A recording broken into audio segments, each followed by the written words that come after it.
Eccoci insieme cari telespettatori, ben arrivati con noi, ben ritornati, siamo in diretta quindi potete interagire. Affrontiamo ancora il tema dell'agricoltura perché è estremamente importante, riguarda delle realtà produttive strategiche perché è stato gravato da una situazione molto pesante, una siccità estremamente prolungata e poi comunque subisce le alterne vicende climatiche di un clima che ineluttabilmente, voglia o non voglia, è cambiato, più che sta cambiando è già cambiato. Cosa succede? Ce ne siamo resi conto tutti, abbiamo dei periodi prolungati di assenza di precipitazioni e ad altri in cui le precipitazioni sono concentrate, le cosiddette bombe d'acqua, in un brevissimo arco di tempo, tanto che il terreno non riesce nemmeno ad assorbire l'acqua che gli sarebbe necessaria e sufficiente per poi dar vita a tutte quelle che sono le varie produzioni e non solo, e quindi viene in qualche modo sprecata. Ma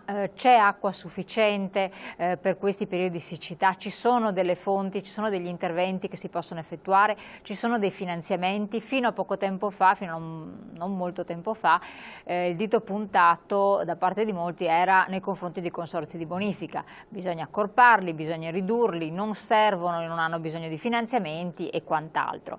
Poi con i recenti avvenimenti che sono accaduti, alluvioni disastrose, ripercussioni sul territorio, dove si sono viste le lacune e le gravi conseguenze, dove i consorzi di bonifica non fossero stati attivi e presenti in modo importante, si è rivalutata questa figura, questo ruolo. Allora, noi cerchiamo di affrontare questo tema, alluvione e siccità. Cosa fare soprattutto per salvare non solo noi cittadini, ma anche e soprattutto il patrimonio agricolo che è determinante. Parentesi. A causa di questo periodo prolungato di siccità, non solo in Italia ma anche in America, il prezzo del frumento ha raggiunto delle quotazioni spaventose e qui interviene anche la Banca Mondiale perché dovrà intervenire in modo pesante con dei finanziamenti, perché con queste quotazioni i paesi non potranno far fronte al fabbisogno interno. Pensate cosa stiamo parlando, si parla di triplicazione dei prezzi addirittura, per il momento queste sono le stime approssimative.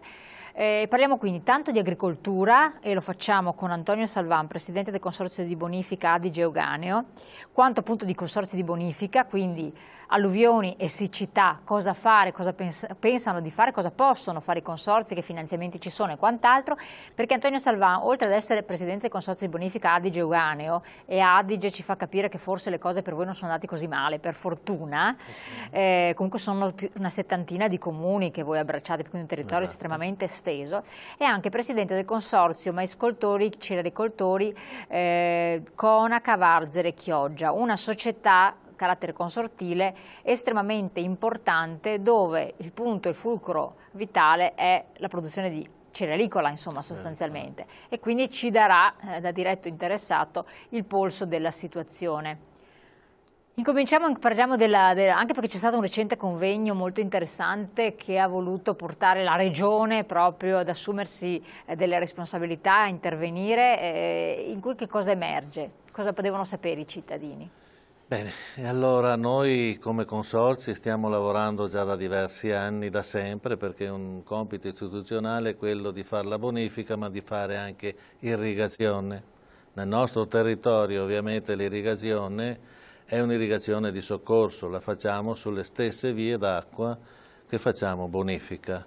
Oggi ci stiamo specializzando sempre più, cercando di trattenere l'acqua in quei fiumi che fanno, canali che fanno anche da bonifica e metterla a disposizione il più possibile alle aziende agricole ma anche al territorio stesso, perché non dimentichiamo anche la valenza ambientale che ha il tenere acqua sul territorio e la distribuiamo il più possibile sul territorio.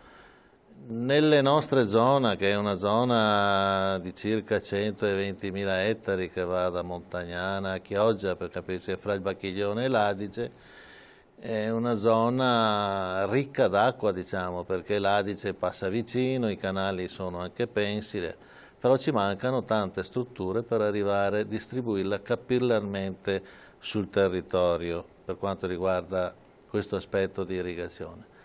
In questi ultimi anni i cambiamenti climatici si fanno sentire. Quest'anno, 2012, purtroppo è stato un anno estremamente eccezionale, Pensiamo che da gennaio a oggi, quindi siamo quasi addirittura d'arrivo per l'anno, sono caduti nel nostro territorio mediamente 180-190 mm d'acqua, in confronto ai 380 dell'anno scorso, ma gli 800, un po' più di 800 del 2010. Allora, qui stiamo vedendo già un grafico che ci fa capire un po' la situazione. Quindi voi li vedete. Questo, ovviamente il 2010, avendo un po' una riserva sotto nella falda, ha superato la siccità in qualche maniera. Il 2012 purtroppo le falde già asciutte dell'anno precedente e questo andamento calamitoso ha messo in crisi la gestione irrigua di tutta quest'area.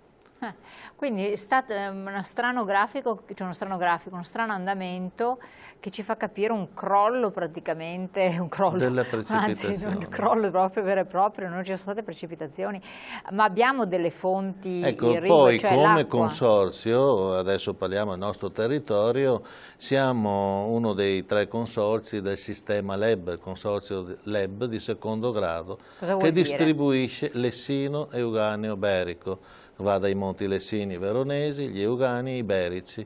È un sistema che preleva le acque dall'Adige a Belfiore, entrano per caduta, quindi non ci sono stazioni di pompaggio, viene veicolata da Belfiore a Cologna Veneta, è quello che si vede un po' male sulla sinistra, il tratto in giallo, poi da Cologna Veneta arriva fino a Montegalda attraverso un tubo, un megatubo, che è quello in rosso. È proprio convogliata lungo quel tracciato rosso. Lungo quell'asta ci sono diverse distribuzioni, quindi i prelievi che fanno i consorzi elementari e le distribuzioni in tutta la rete di bonifica e la rete di irrigazione dei consorzi che ne fanno parte.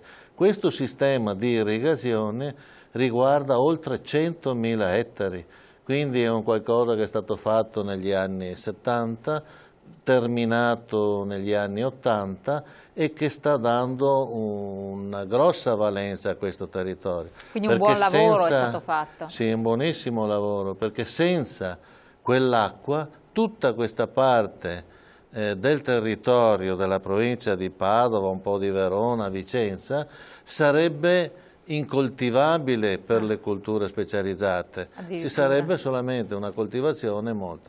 In questi anni l'agricoltura è anche cambiata a seguito di questo intervento, perché sono potute fare delle coltivazioni particolari. Adesso ne cito qualcuna nel territorio, un po' si è spinti sul tabacco, sulle cipolle, sulle patate, eccetera, e anche sull'ortofrutta.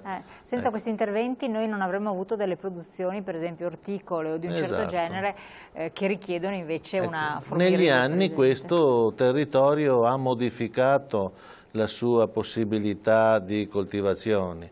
Questo ci ha spinto sia le amministrazioni di oggi ma anche le precedenti a ricercare dei finanziamenti ad hoc, sono abbastanza considerevoli i finanziamenti, per continuare quest'opera di portare acqua sul territorio. Voglio ricordare semplicemente gli ultimi progetti che sono stati approvati, che andranno a insistere nei comuni di Montagnana, Sant'Urbano, Poiana, eccetera, sono degli importanti progetti di distribuzione di acqua, di irrigazione, e stiamo parlando di 9,5 milioni di euro che ci sono stati assentiti e che speriamo di incominciare i lavori nel 2013, insomma, ecco, questo.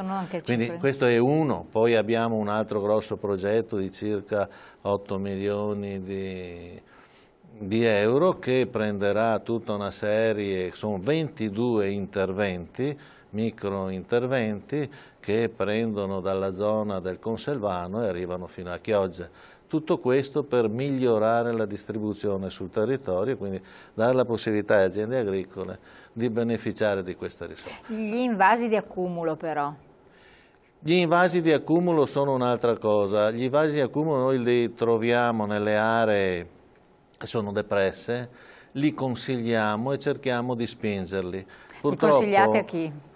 li consigliamo alle amministrazioni comunali Quindi dove intervengono delle lottizzazioni, cioè, e ci sono le condizioni di poter sfruttare questa possibilità. In altre realtà ci sono bacini come cave dismesse, eccetera. Sul nostro territorio di queste realtà non ne abbiamo. Perché diciamo questo? Perché l'acqua quando passa dobbiamo anche cercare di raccoglierla, tenerla sul territorio e usarla quando ci serve. Di queste realtà ce ne sono già, perché negli ultimi, diciamo, 10-15 anni... Codevigo, se non sbaglio. Sì, a Codevigo, anche il bacino di fitodepurazione di Codevigo, in questi ultimi 10-15 anni abbiamo fatto grosse opere finalizzate in primis per l'ambiente, quindi a sostegno dell'ambiente, e sono opere che hanno permesso sul territorio di creare questi bacini di fitodepurazione oppure gli stessi canali adattati alla fitodepurazione, e abbiamo reso possibile questa attività rallentando il flusso d'acqua, ma vuol anche dire aumentando le cubature. Abbiamo raddoppiato la possibilità di tenere acqua sul territorio. Ovviamente questa rimane là per essere purificata, ma poi abbiamo una grossa scorta che ci serve anche per l'uso agricolo oppure per l'uso ambientale, che è, non dimentichiamo, importantissimo. La ricarica delle falde per mantenere le falde impinguate nelle zone dove serve a vantaggio degli acquedotti, e anche per tenere compresso, specialmente nella parte più vicina al mare, la risalita dell'acqua salata dal sottosuolo. Se noi emungiamo l'acqua dolce, un po' alla volta, tirandola via, quella salata che è sotto affiora. Quando abbiamo acqua salata sapete che non si coltiva più niente, non vive più niente. Mi interrompo un attimo perché siamo in pubblicità, sì. Poi vorrei parlare anche, lasciarla finire, ma parlare anche del piano irriguo nazionale, perché sembra che ci siano dei finanziamenti che possono consentire un'irrigazione anche in quei territori dove un tempo non si poteva neanche ipotizzare di far arrivare l'acqua. E questo consentirebbe di ovviare a situazioni di calamità come quelle che si sono verificate, perché poi attenzione, al di là della mancanza, ci sono produzioni malate, diciamo in un certo qual modo, per cui non utilizzabili. Quel poco che c'è stato non è di qualità eccellente. Non parliamo di vitigni, perché già abbiamo spiegato la differenza, stiamo parlando qui di un altro settore, mais, frumento e quant'altro. Pubblicità, poi torniamo insieme.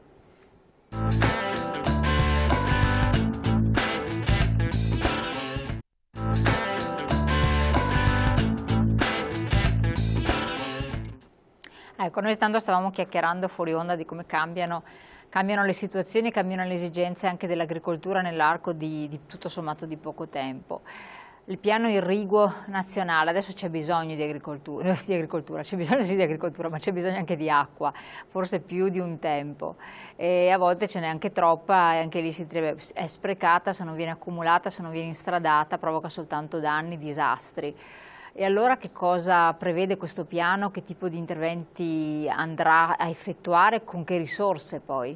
Beh, il piano irriguo nazionale esistente oggi, noi siamo già presenti con i progetti che ho citato prima.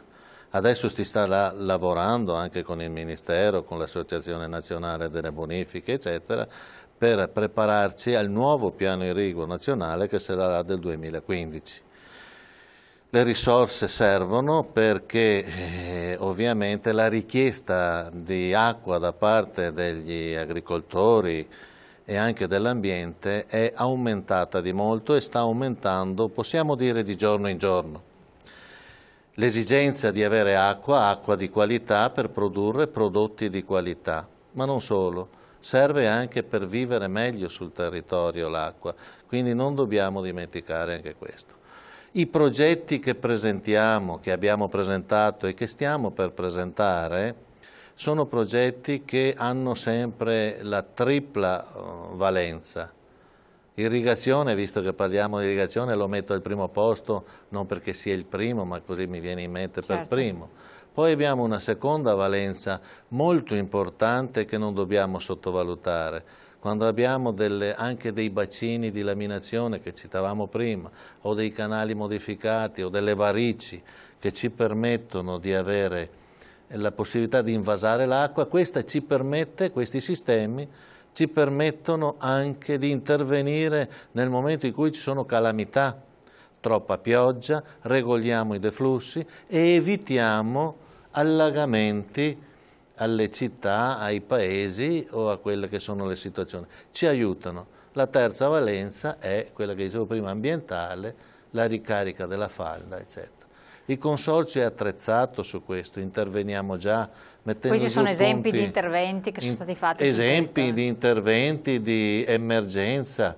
Adesso quello che vediamo adesso, per esempio, sono due casi alla vostra sinistra.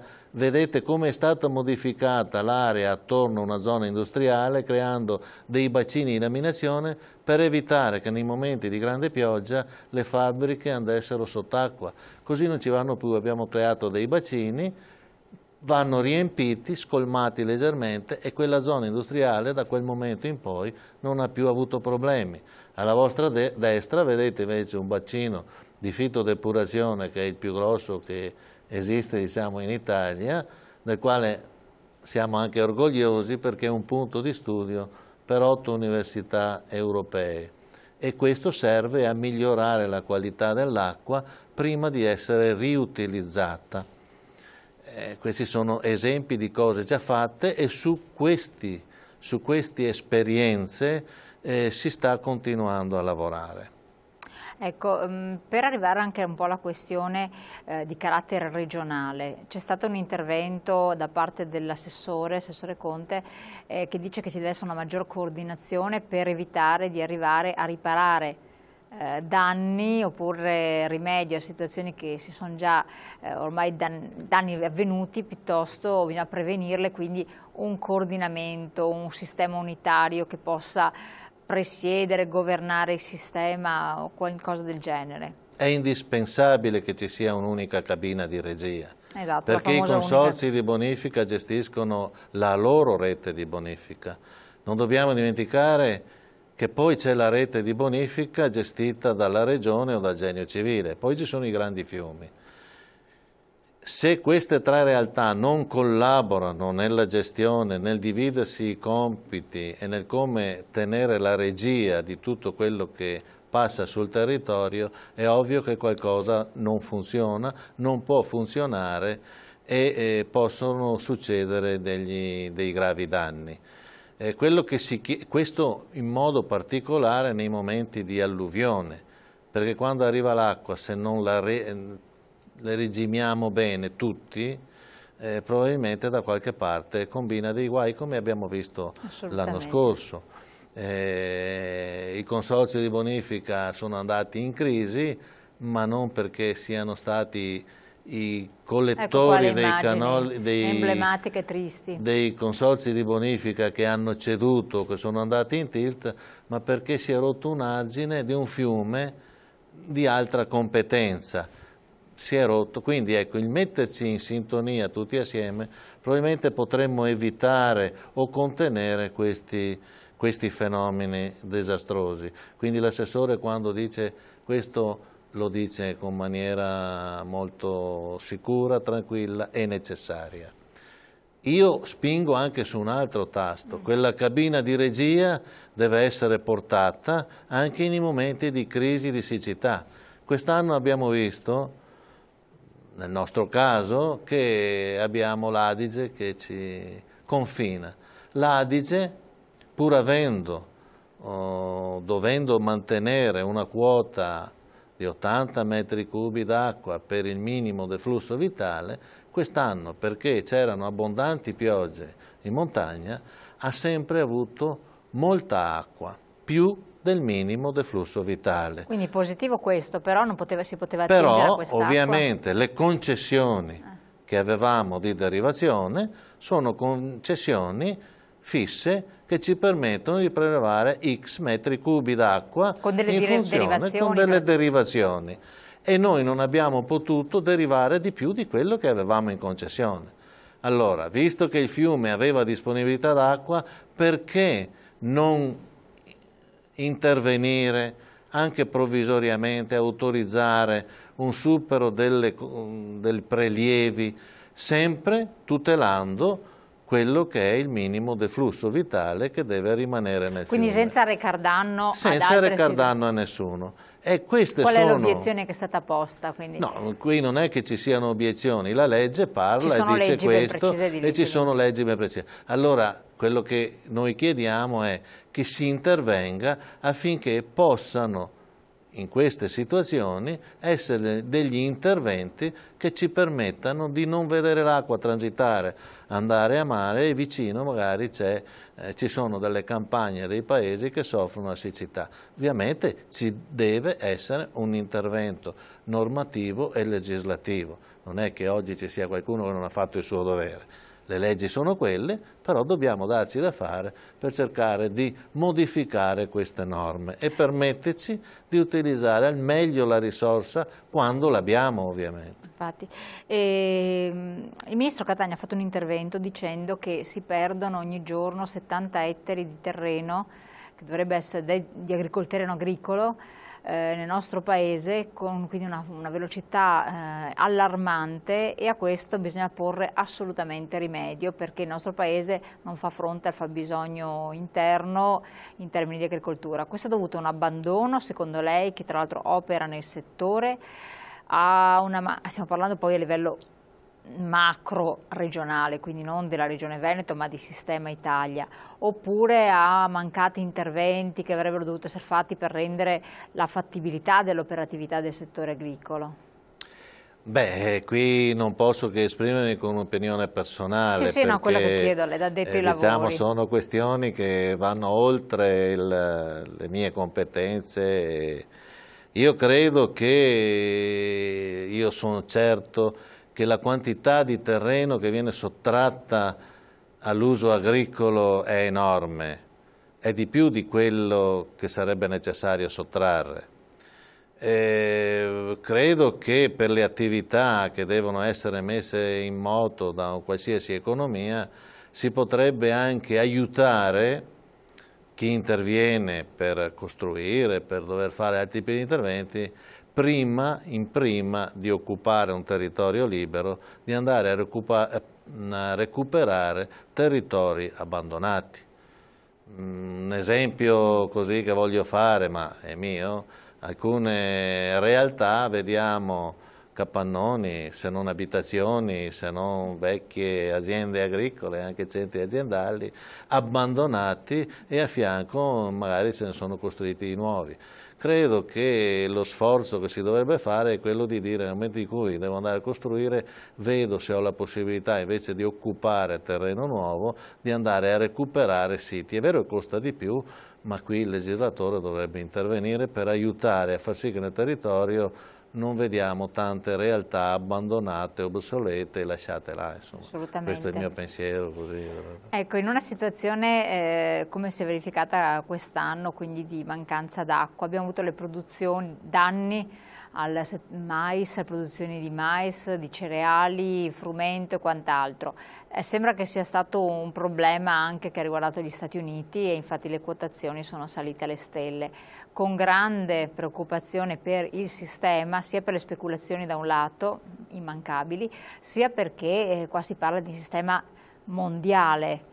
Quando si alzano le quotazioni vuol dire che le farine diventeranno costosissime e di conseguenza i panificati, le paste e quant'altro potrebbero arrivare a dei livelli insostenibili anche per gli stessi paesi del terzo mondo, d'altra parte noi il cosiddetto primo, che vabbè. Qual è la situazione del settore, facendo un riferimento all'area di cui si occupa lei, perché lei è presidente di questo consorzio? Sì, diciamo, noi facciamo parte dell'area della Bassa Padovana, Basso Veneziano o Rodigino.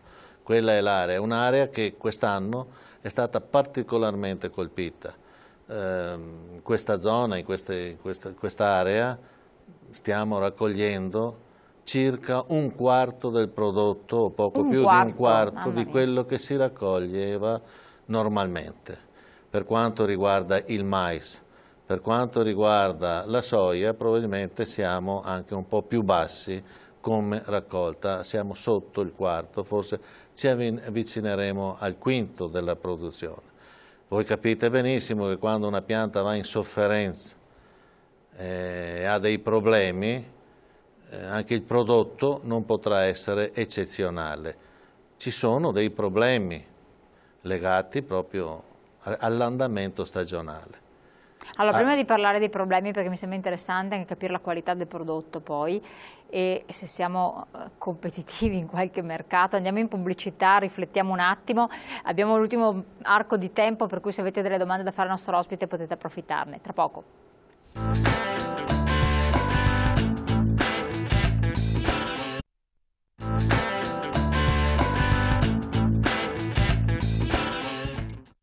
Eccoci qua. Allora, stavamo un po' analizzando quali erano i problemi che erano emersi per quel che riguarda micotossine, eccetera. Quindi è una produzione che ha subito dei danni dovuti a una stagionalità difficile e il prodotto finito quindi ce ne ha rimesso in salute e di conseguenza in qualità. E adesso a voi un grande lavoro di pulitura. Sì, diciamo che il prodotto non è certo il prodotto ottimo, arriva dal prodotto che ha dei problemi, non possiamo nasconderci queste cose. Il prodotto viene raccolto, viene portato nei magazzini, in funzione a come sono strutturati i centri di raccolta c'è un primo sondaggio all'entrata oppure si rimanda tutto dopo la prima lavorazione. Per costruire dei monti che siano rispettosi del valore di problemi che hanno. Ovviamente da parte della Regione, questo lo possiamo tranquillamente dire, c'è la massima attenzione perché anche ieri sera hanno fatto un ulteriore incontro con la sanità, gli operatori per mettere in piedi tutta una serie di controlli su tutta la filiera, quindi dal centro di raccolta al mangimificio, al mulino, ai prelievi nelle stalle da latte perché si possa verificare che il latte sia a posto, i caseifici eccetera, in maniera di garantire al massimo la sicurezza alimentare. Stiamo parlando di salute dei cittadini. La sicurezza alimentare. Ovviamente tutto questo va monitorato, tenuto sotto controllo e poi gli organi competenti prenderanno le loro decisioni. E questo è un aspetto perché bisogna garantire al cittadino che quello che oggi esce, che arriva alla tavola, è controllatissimo. Altro aspetto è dire cosa ci rimane nei magazzini.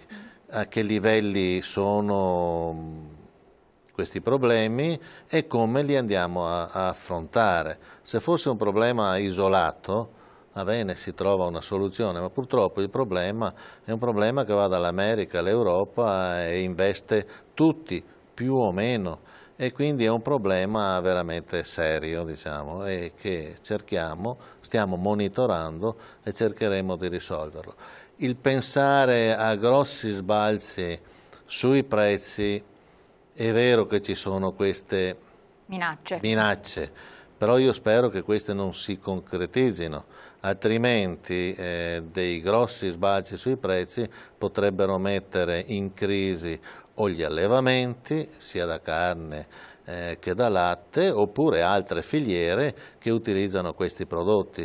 Quindi dobbiamo stare attenti che certi aumenti sono anche accettabili, si possono affrontare, ma se arrivano degli aumenti stratosferici, ovviamente chi produce il latte o la carne si trova a dover chiudere perché tra l'altro dimentichiamo che io ho portato questo esempio. I quant'altro servono anche proprio come mangime per il bestiame, perché serve poi anche da carne oltre che da latte tra le altre cose, quindi questo è un altro aspetto. Quindi bisogna tenere anche presente questo, quindi i grossi sbalzi potrebbero portare anche dei danni alla nostra economia, quindi un certo risveglio dei prezzi è accettabile, quando si va oltre bisogna stare attenti. Quest'anno è un anno disastroso per l'agricoltura, ce lo diciamo, ce lo dicono tutti, purtroppo è un anno che è ancora peggio del 2003 per questi problemi e pertanto le aziende agricole andranno in sofferenza perché dovranno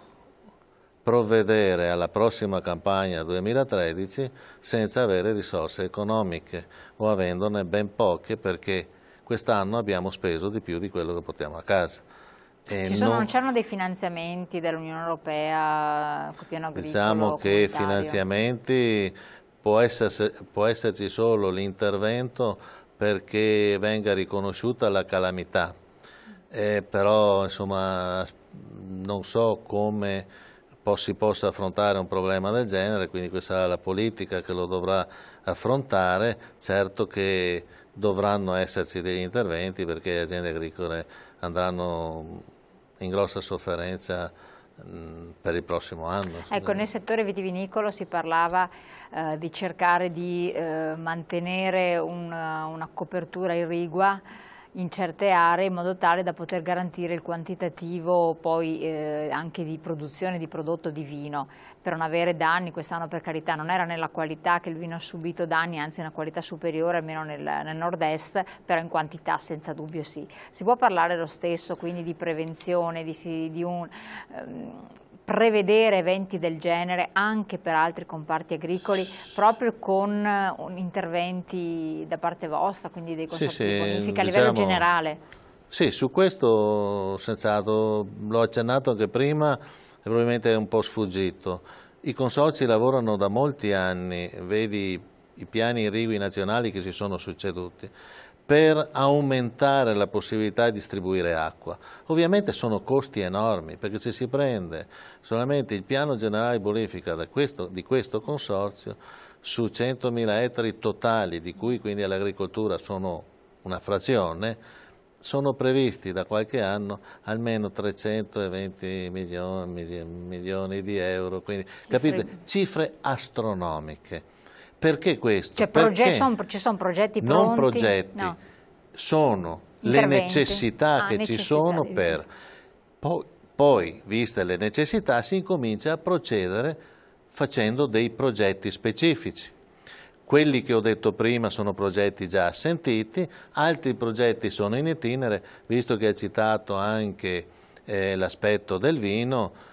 Questo consorzio ha una scheda progettuale che sta prendendo il suo iter e andando avanti, che è il cosiddetto progetto Colli, è per andare a portare acqua nei colli euganei, sempre che sono un po' bruciacchiati, cioè secchetti quest'anno. Portare acqua attraverso un sistema di microirrigazione, e lo studio che è stato fatto e che è propedeutico proprio al progetto vede interessata un largo territorio della zona di Vo e dintorni, e le aziende che potrebbero rientrare in questo progetto sono 1.600, quindi stiamo già lavorando anche su progetti specializzati che vanno a distribuire acqua in questa maniera, cioè anche in maniera moderna, cioè con la microirrigazione, con gli impianti a goccia, eccetera. Perché? Perché questo ci permette di economizzare acqua e averne di più per il resto del territorio. Io so che comunque voi avevate cantierabili, quindi progetti già approvati in tutto per una progettualità per 100 milioni di euro. Pronta, soltanto che cercavate che venissero stanziati questi finanziamenti. Ovviamente i progetti che abbiamo in testa, che sono predisposti come progetti preliminari, sono di quella portata. Ovviamente sono impossibili o no?